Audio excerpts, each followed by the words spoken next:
Stretching for a total of 3,444 miles of tunnel, beneath Toronto's street is a hidden layer of the city most of us will never see. Imagine it, pipes big enough to swallow a bus, century-old tunnels arched in brick, and a labyrinth of pumping stations that move more water each day than the Don River in flood. And yet, the city's underground arteries were laid not on empty ground, but in the beds of lost streams. That's right, over 150 years ago, Toronto buried much of its natural water system to the point that previously known rivers have been removed from the map. Today, their waters still flow in darkness, rerouted through a man-made network so vast it could stretch from its origin to the Rocky Mountains. So, how does a city go from sunlit creeks and marshes to a hidden network of bricks and concrete? And what sort of chaos, politics, and engineering do you need to make something like that happen? Stay tuned to find out as we uncover the forgotten story of Toronto's sewer system. I'm your host Ryan Socash, and you're watching It's History.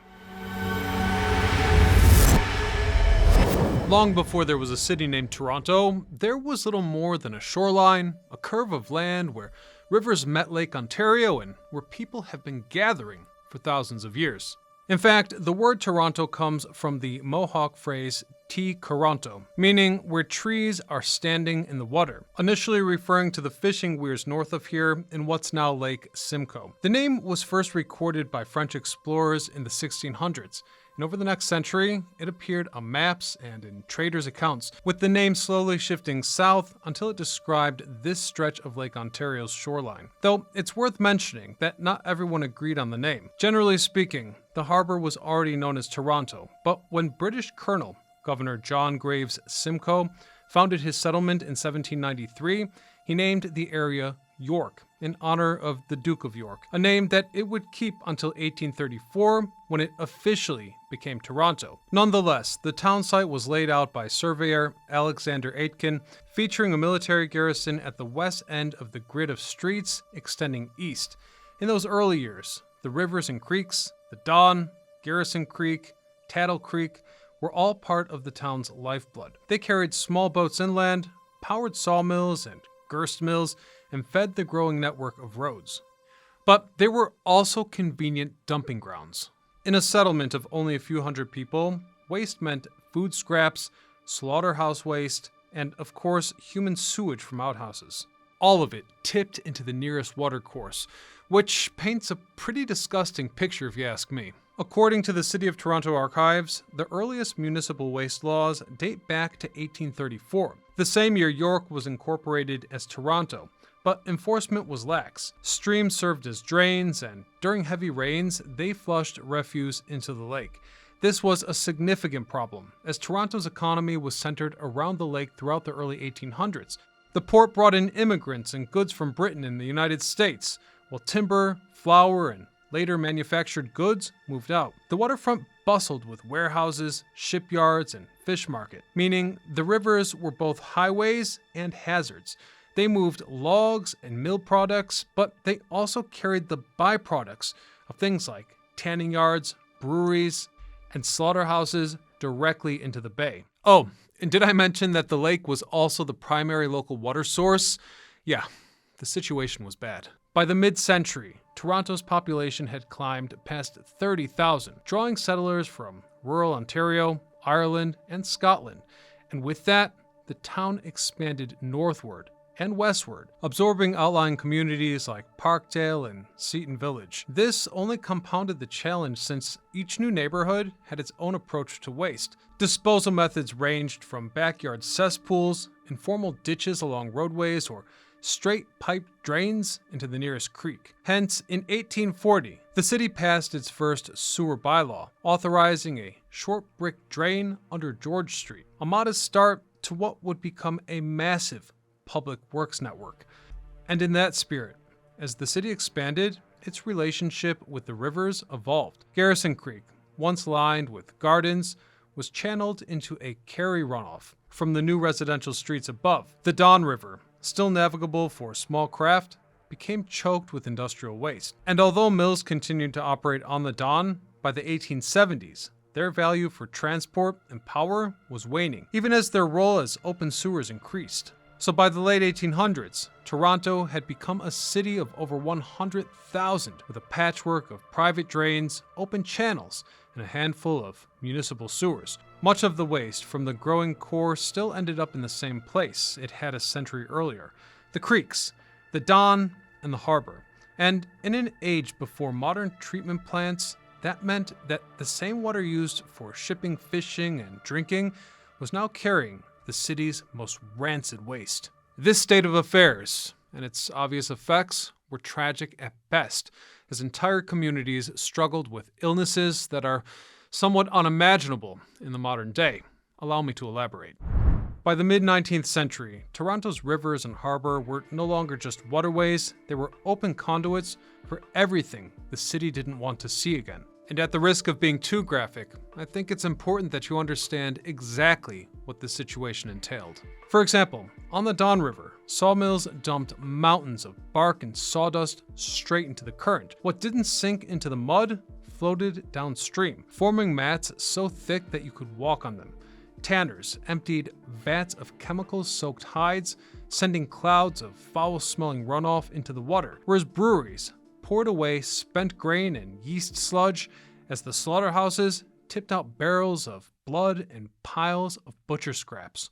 And all of that was before you added in what came from residential homes. According to the Urban History Review, most downtown households still relied on backyard outhouses or simple drains that fed directly into the nearest creek.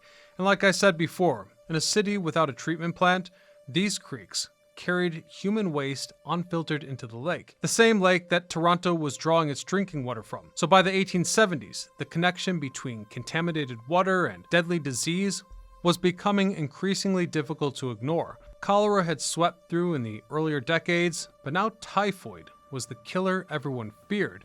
It spread through contaminated water, producing fever, stomach pain, and in too many cases, a trip to the graveyard within days of infection. City records show that in some years, typhoid claimed hundreds of lives, hitting hardest in crowded, working-class neighborhoods near the waterfront. The city tried quick fixes. For example, creeks that stank in the summer were buried in brick sewers, partly to carry stormwater away and to hide the smell. But, as historian Richard White notes, that didn't make the waste disappear. It simply moved it faster into the lake. Every rainstorm flushed a fresh load of refuse into the same waters people bathed in, fished in, and drank from. And it wasn't just about disease. The harbor itself began to rot.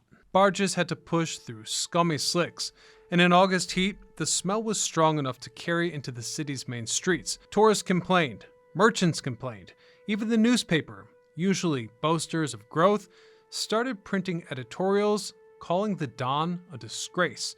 Still, that didn't discourage new arrivals. By 1880, Toronto's population had doubled in just 20 years, and the patchwork system of drains couldn't keep up. The problem was getting worse and worse, as entire neighborhoods were built without any formal sewer connections, relying on night soil wagons to haul away waste. When those wagons didn't come on time, the overflow found its way into the nearest ditch or storm drain. Not to mention, the wagons would frequently be dumped into the rivers anyhow. Hence, by the 1880s, the situation had reached a point where City Hall decided to act. The Health Department and the Works Department began pushing for a citywide sewage plan, one that could intercept the waste before it reached the lake, and perhaps, for the first time, consider where it would go next. And I need to point out that when change is needed this fast, sometimes the best thing you can do is pick up new tools and skills yourself, which is exactly why I want to take a quick moment to thank today's sponsor.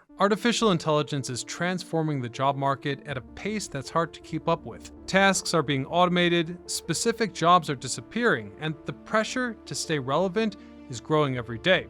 A recent Business Insider article coined a new term: quiet cracking.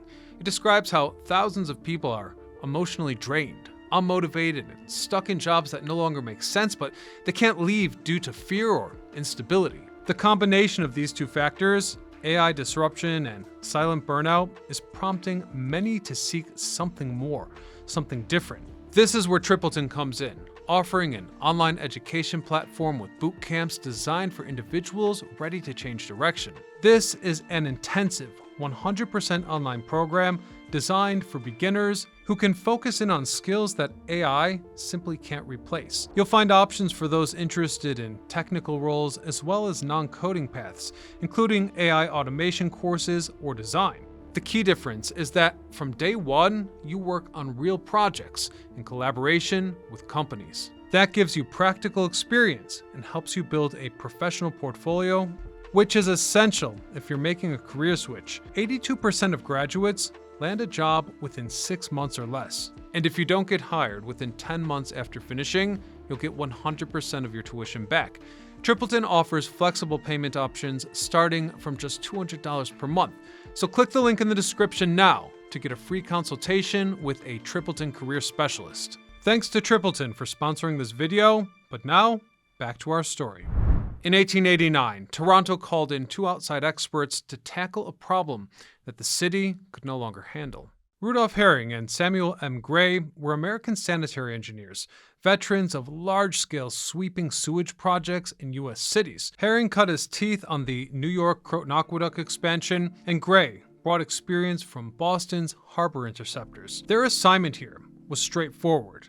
Stop dumping sewage directly into the harbor. What they proposed would effectively redraw the city from the ground down. Instead of dozens of small drains emptying into the waterfront, they sketched a series of intercepting sewers, massive underground arteries running parallel to the shoreline, collecting waste from existing drains and carrying it east to one single outfall at Ashbridges Bay. According to the 1889 plan, preserved in the City of Toronto archives, the system would be laid in the valleys and low-lying corridors carved long ago by creeks. That choice wasn't just convenient. In many cases, those creeks were already serving as open sewers. This made a lot of sense, since waterways like Garrison Creek, Russell Creek, Taddle Creek flowed on a predictable course with grades perfect for gravity flow. The solution was to brick them over and seal them from public access, and they didn't waste any time doing so. Masons laid thousands of red clay brick in egg-shaped arches with the narrowing bottom designed to speed the currents so solids wouldn't settle, and the broader top leaving room for storm surges.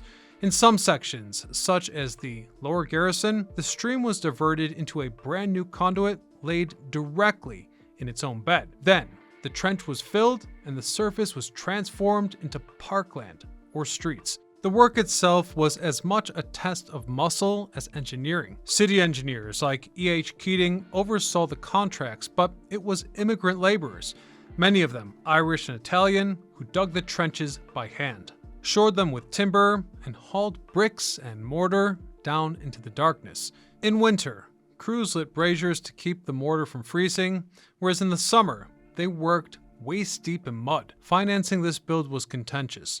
In 1908, under the Works Commissioner R.H. Harris, the city passed a $2.4 million bylaw, a huge sum of money for the time, though it was needed to expand the interceptors and finally build a treatment works. Harris, a former newspaperman turned public works czar, had a knack for selling infrastructure as civic destiny. He argued that a single modernized outfall would protect the harbor and make Toronto, quote, a city of clean water and clean streets, a promise reported in the Toronto Globe.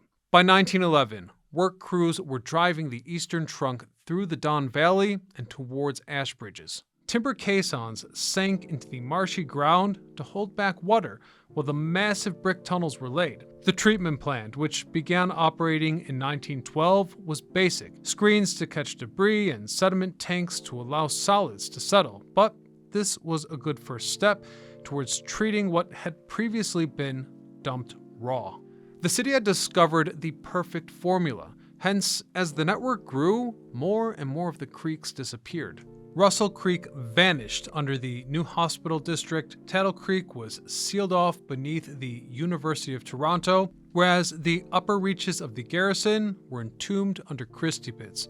Each burial was framed as sanitation, the end of foul-smelling ditches, but it also cleared land for roads, housing, and industry. By the 1920s, the city had over 300 miles of sewers in place, a mix of old brick ovals and newer concrete pipes, all feeding into interceptors and out to ash bridges. In heavy rain, the same system that carried sewage could surge with stormwater, a design choice that worked in theory but would create its own headaches down the line. The project was a massive success.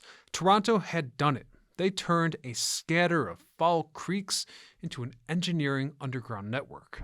Like every piece of infrastructure, success brought its own problems. The city continued to grow, passing 500,000 residents by the 1930s and closing in on 1 million after the Second World War. And every new street required a connection to the underground network, meaning what had been a tidy 300-mile-long system in the 1920s would triple in length over the next 4 decades. Suburbs were sprouting up overnight, and the Works Department responded with a new generation of trunk sewers, pipes so large that you could drive a bus through them. They ran along the Humber, Don, and Highland Creek valleys using the same principle Herring and Gray had laid out all the way back in 1889, following the low ground, using gravity where you can, and pumping where you must. To handle the new influx of water, the city also added 2 massive treatment plants. Highland Creek came online in 1956, serving the eastern suburbs. Humber opened in 1960 to serve the west end. Both were connected to their valleys by deep interceptors, which in turn tied into the older Ash Bridges network. By the 1970s, Toronto's system had expanded to a regional scale.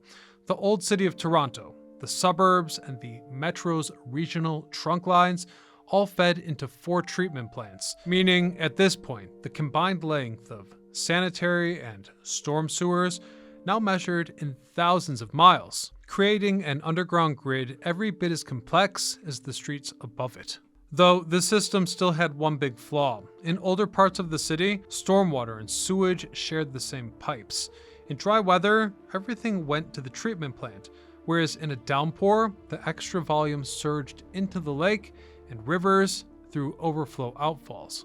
Meaning on hot days, after heavy rain, you could smell it all along the beaches. The 1990s and 2000s brought a new wave of mega projects to fix that. One of the first was the Western Beaches Storage Tunnel, a 3.6-mile underground reservoir, 16 feet in diameter, built to intercept overflows from Parkside Drive to Strachan Avenue.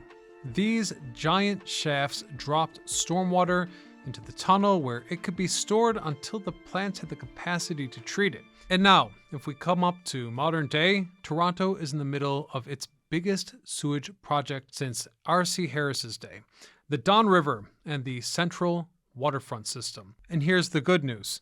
City engineers say that this project will eliminate combined sewer overflows to the Don, Taylor Creek, and Inner Harbor. Hence, in conclusion, Toronto's amazing underground network now stretches nearly 3,444 miles, or roughly 5,542 kilometers. A conversion I had to give eventually, just in case any of our Canadian friends happen to see this video. And that's the story of Toronto's sewer systems. I hope that none of you were eating when watching this one, because it got a bit graphic. So I guess we'll leave it there today, but I hope you'll support the channel by subscribing. And otherwise, until next time, I'm Ryan Socash, signing off.